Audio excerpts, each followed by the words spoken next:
I would say this is a perfect career path eventually for the people who want to enter the rabbit hole, digging and discovering more and more and more and more. This is actually the career you want to have for individualize a little bit, so feel a little bit all of your work more individual and not insert or hidden inside of an overall team group.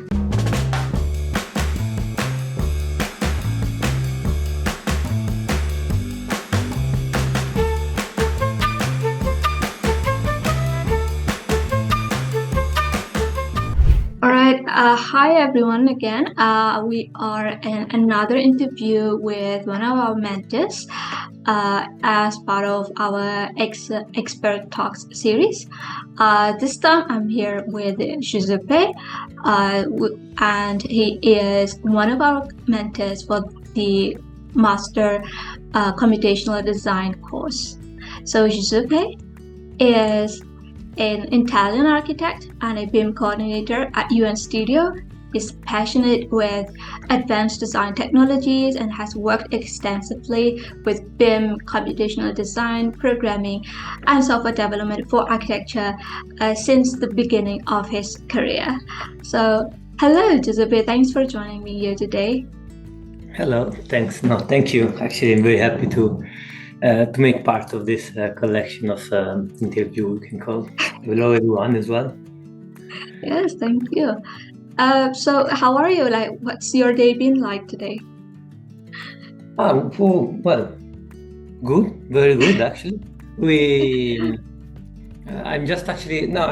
very nice because I'm working also lately with a couple of friends. We are developing some things, so we are kind of mixing what is going to be then the helping the scripting in work, and then other things, personal related bloggings and stuff. So far so good. I'm in Amsterdam. It's almost lunch, which is fine because it means that I can also combine with the work, and cold and not raining, so it's good. It could have been worse, let's say. All right, glad to hear that. So you are currently a BIM coordinator at UNStudio, and you have also previously worked as a computational design specialist at OMA. So can you please give us a quick rundown of your professional journey till now? Yeah, well, very welcome. Happy to do this.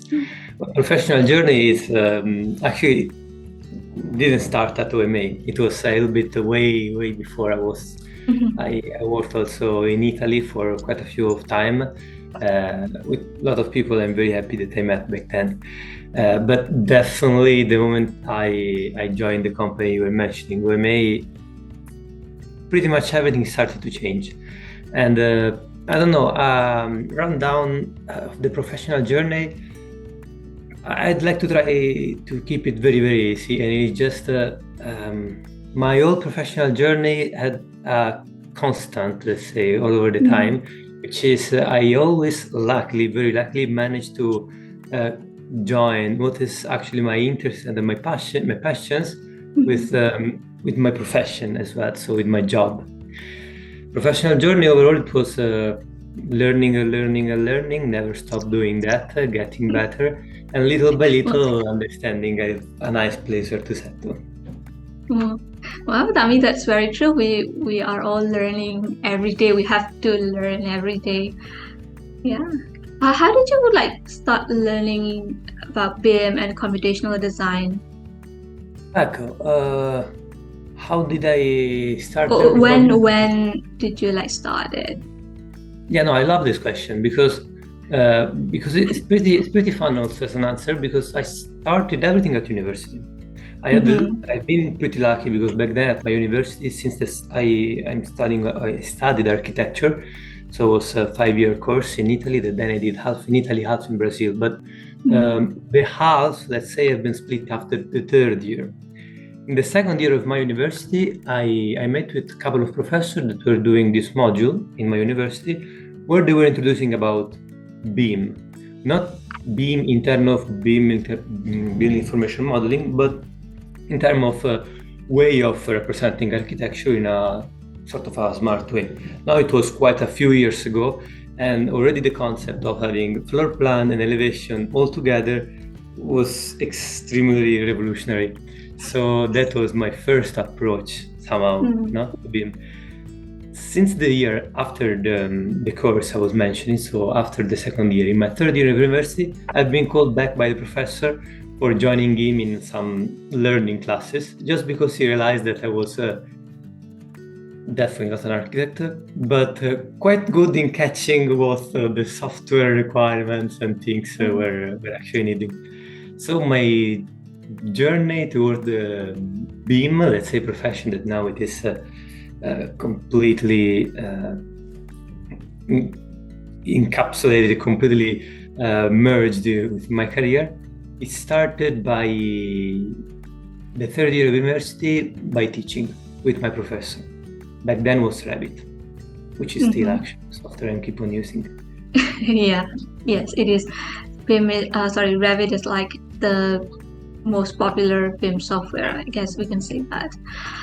So you are very well versed and has lots of experience in both BIM and computational design workflows. You have worked on numerous projects of different scales and sizes.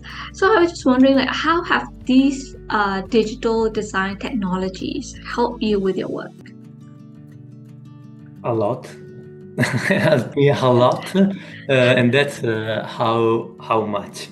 Then in terms of practically wise, everything which is BIM, it's of course orbitating around the information, and having the possibility of integrating your daily work with some computational attitude or computational solution. Well, that definitely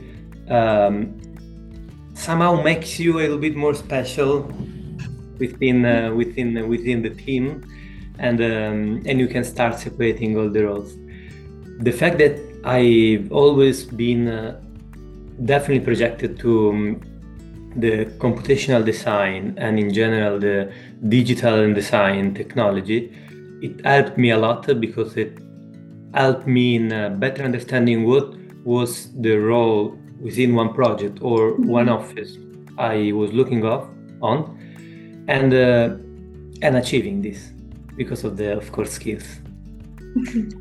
So were you using these kind of let's just say digital design technologies as an architect, or were you in a specific role like you are now, like you're a BIM coordinator now, or even as an architect, were they helpful? Yes, actually I can say it started when I was working. Sorry for saying just, because it's not quite the word I would like to use, but let's say I was working just now as an architect, and it started all in there. Then I started to sectorialize myself. That doesn't mean that architect is less than what I'm working now. It's just that now I will be more sectorialized. And yet, even though I passed through being computational design specialist, like exclusively at OMA you were mentioning, or being coordinator here in UNStudio, I still totally feel like architect. It's just a matter of sectorialize your approach to the architectural project that all of us, us is of course the team, we are having. Yeah, I get what you mean.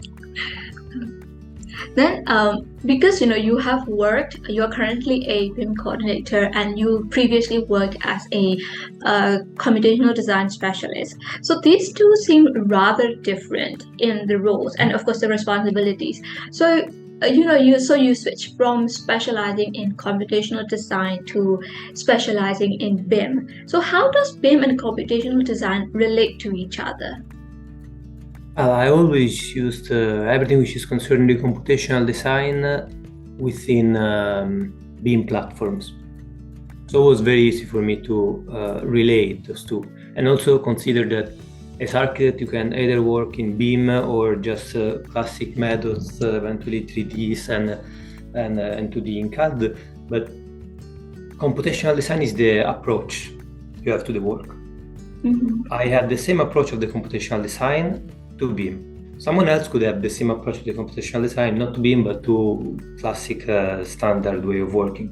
And they related quite well, I must say, also because of, yes, of course, the information that comes together with a BIM model, but also the work itself of the architect. So no matter if your deliverables they are or not BIM, computational design is an approach. It's a practical thinking which can help you either you are working in BIM or not. In my specific case, then to answer to your question, of course, I always connected this to BIM simply because at the beginning of my career, started with BIM and keep on going with it. Scope or let's say discipline of which I'm very passionate still.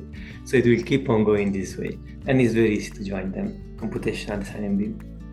I see. So does that, so is it safe to say that BIM complements computational design? I would say the other way around. The other way around. Oh, okay. Yeah. The computational design complements BIM because, of course, BIM can be totally approached without any computational design skills. Even though, then, from a computational designer point of view, I must say that working with BIM, it requires some concept that even though you don't know they are actually computer programming concepts, and so it is a little bit of computational design. Being developer, that's the name of eventually those people now that code directly and make the computational design happen. It can just implement the BIM, eventually improving workflows or performances, and best case of scenario is the goal of all of us, achieving a better project, better results. I see. Then, so there is now this term computational BIM, which is a merge between BIM and computational design. Can you please help us understand what computational BIM is and what exactly does it entail as a specialization? Yes, computational BIM. Computational BIM is again, it's a role, or in general a person. You can also extend it since you know computational designer and you know BIM, you made a computational BIM designer, which is actually a person or a professional who is actually approaching his BIM work, let's say his work within the BIM methodology, is approaching this work with computational solution, with computational thinking. But for computational, I always refer to the hard use of computers mostly. That's also explain the role. Let's say as a computational designer, I was saying before, right? You can be a computational designer addressing your skill or using your skill within BIM platform or not. Well, if you, maybe like me, you are interested in pursuing and keep on working in BIM environment for BIM deliverables, the BIM inside of the computational designer role, it helps you and the others define what are your actually scopes. So it's working within a certain workflow, BIM, in a certain thinking or approach to computational design. I see. But then there are still like many architects who actually like prefers a more conventional approach to designing, where the design ideas come from the architect and the digital design tools are just used for visual presentation of their ideas. So what are like some other benefits that you think architects can derive from the use of these tools? I will say two other, just two, there are a lot, of course. I will just mention two. Okay. Because are also the two benefits that helped me a lot back then and currently in my career. And those two benefits are definitely the time. Computational designer or people approaching certain work within a computational, using a computational approach, they are they manage to produce results in extremely fast way. And the second is precision. So yes, I was saying those two definitely, the time and the precision, how actually the computational design approach helps in, don't want to say automatized, because automatized is something that they do, but the main purpose, it is not automatizing some process, but it is studying them and let them be replicable by a computer who, other than working faster, is working precise. If something it is wrong, it is not because of a so-called human error, but it is because of the idea behind that, the way the concept has been wrote, it is wrong. So two concepts are time and precision. I mean, yeah, definitely those are two very important benefits. Yeah. That you have worked on multiple projects at both OMA and also now at UNStudio. Can you tell us like one specific project that you have worked on where computational BIM was extensively used or was very beneficial? Sure. Let me try to figure what it could be the best. I use pretty much in all of them, really, no matter the scale. Really, no, that it doesn't matter at all, the scale, depending on your approach to work again. So I used in all of the projects I worked with. Something that can be, well, yes, I have a project, actually, definitely it worth to mention, because also have been then used for a presentation in a Best of Autodesk University that happened here in the Netherlands. And I'm talking about the Feyenoord Stadium. It's a stadium here in the Netherlands. It's going to be the biggest, and it was very nice actually. All of our approach that we used, because we managed to integrate the computational design not just from a proper design point of view, where for design we mean the drawing of some solution eventually, but also from a coordination point of view. So, for example, within this project, for you to roughly know, it's a stadium, so they have something in common usually enough. 3 points that we can mention for understanding how the computational design has been used. It's the study of a facade. So, for example, we use a computational approach for studying a facade in a way that, first of all, was feasible, and second of all, it was optimized in construction. Reducing cost, it's another must for all of the architect, of course. So you want, of course, to keep your design intention, trying to optimize also the cost. So the computational design there kind of draw a little portion of a facade during, of course, our design studies.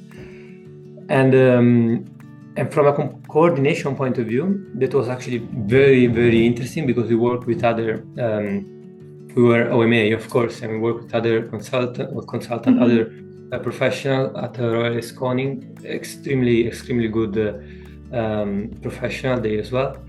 Computational design helped a lot in the exchange of data. So architects with structural engineer, they were extremely well connected in some of the key points, just because of the computational designers that were kind of talking each other just by sharing point vectors, information, and the overall geometry studies was preserved. Two examples is from bottom to top, the overall position of the seats, that of course has to follow a structural element, which is the ball stadium.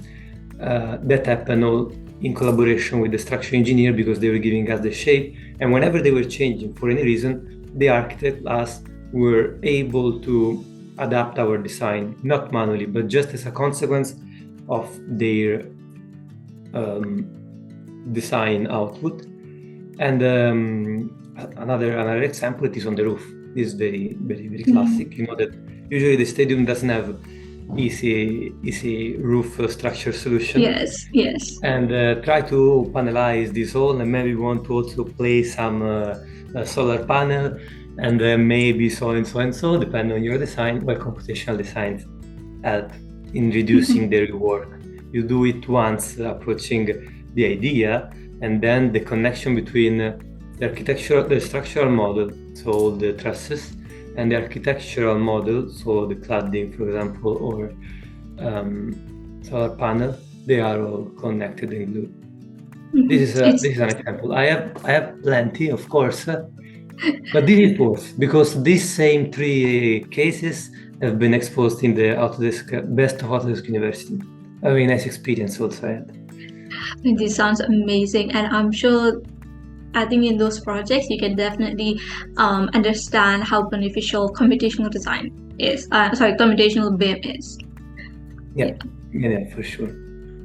You're also familiar with the Revit API, which allows you to actually create custom plugins to improve the workflows, right? Is it a helpful skill for an architect? I cannot say no. Of course, for me it's fundamental. So how can I say it is not helpful? It is. How is it helpful? How is it a helpful skill? Well, it is an helpful skill because you start looking at the program you are using for your drawings, not as only like simple user, but you start integrate all of the needs that this program might have. So, for example, your needs that the program eventually don't have, you can integrate through a script, for example. Mm-hmm. And it is extremely important that, of course, depending on also on the type of project and size of the company, and companies such as UNStudio, OMA, that big and that international, they face themselves with such an amount of project that the solutions and in general the approach you need to find are endless, you know. And having the possibility of stretching, like enhancing a little bit the capabilities, the potentiality of the used software for drawing, it is important. So the architect is no more the only user of the computer, but it kind of became a little bit of the programmer as well, of his own tool. I think it is totally useful. Then we must, of course, say that it is helpful, but it is also understandable why not all of the architects they have this skill, because it must be connected with a lot of passion, of course, about the topic, but they are not that easy. So overall, it is helpful for the people who are interested in, because from my point of view, I think that really all of the team, or at least office, they should have at least one person capable in stretching the software the company is using, so to better suit the company needs. I see. I mentioned this earlier too, as we began, but you are one of the mentors for our computational design course. You have been an active participant in developing the course here at Oneistox, and will also be, of course, mentoring young architects and engineers who enroll. So, what inspired you to take up this initiative? That's a nice question, of course. Like whenever you do something, first you do, and then someone asks you, why did you? But it's also easy as an answer, because to inspire me becoming a mentor here on Oneistox is it's definitely my work career. I was saying I started kind of teaching Revit, and so my first approach to BIM was indeed by teaching. I already knew the software, of course. I was not just going blind, but you know, at the beginning you're still just super fresh. And overall, during my career, with my skills, I found out how, no matter what the office was, I was always in the position to which I was working, developing some tools, some solution, and definitely helping the colleagues. So trying to figure out some solution, or maybe teach them, sometimes of course it happens, the proper software, so to let them understand how specific company, like your company, it is using the software. This is implicit skill of a BIM coordinator, but not only, also at OMA I was doing all the time, and also back then in other companies. In addition to that, I also have my personal blog, where I start sharing just a concept around the AEC industry, how to approach in this computational thinking, in this computational approach, your daily work. And I figured out that sharing and possibly whenever you have the skills, teaching as well, it is the best way ever for don't stop learning as well. Yeah. Because it will help you whenever you feel eventually to reach sort of a plateau, because you know enough for doing your job. It helps you seeing all the around and up skills and see eventual different input from learners, but also from colleagues, from other teachers in Oneistox. It helps you in improving yourself, in wide, of course, your views, your perspectives. I've been inspired by seeing this teaching for learning as a constant all over my career. Oh, that's very great to hear. Since we're on the topic of teaching and learning, I think it's the right way to end this interview with an advice for young professionals who are interested in learning this advanced skill. So what does a skill like computational BIM mean for them in terms of career growth and opportunities? What the skill it means for them in terms of career growth and opportunity? Well, I would say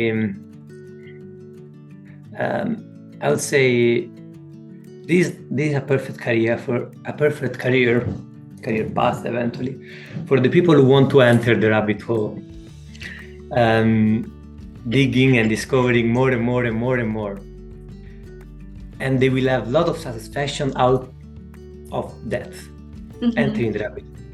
Out of this, but you don't actually care. This is actually the career you want to have for individualize a little bit, so feel a little bit all of your work more individual and not insert or hidden inside of an overall team group. So computational designer, it is computational BIM designer. It is the perfect career of the architect who want to start not becoming necessary. That such a thing doesn't exist. Becoming unique, but working from inside of the rabbit hole. I would actually recommend it. It's from point of view of someone who's very interested in. It's a lot of fun. It's a lot of challenge. Most of the time, I feel that the challenge I have out from scripting or coding a certain solution are more difficult than some other challenge I had maybe in design. Of course, not all of the design, but it is happening, and it keeps your brain always on. Something I like to say. Well, maybe that's in short could have been the suggestion. The best way of best, I wouldn't say best, let's be politically correct. It's a perfect way for being an architect who is drawing with his mind rather than with his hand. Wow, okay. I mean, that's very cool. It's drawing with the mind instead of drawing with the hand.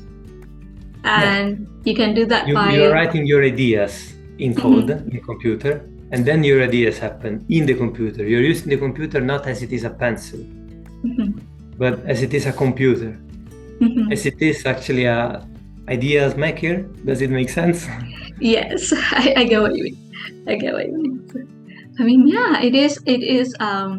It definitely has changed. So both computational design and BIM has changed the way architects design and also work in general, I think. And that's also why we have more and more like architects really taking it up. So yeah, that is the end of our interview. And I really liked the last answer that you gave. Thank you so much for joining me today, Giuseppe, once again. This has been a very great talk, and we hope to see you in our upcoming Master Computational Design course. Yeah, it's going to happen anytime soon, of course. We are here already writing for some nice contents. Also, this is, for example, very challenging. Just write the content is difficult because you need to teach to not computational brain, not yet. Computational brain, how to become computational brain. And it is very challenging and it is very nice. I am very looking forward for it. Well, glad to know that. All right. So thank you again. I'll see you soon. See you soon. Thank you very much. All right.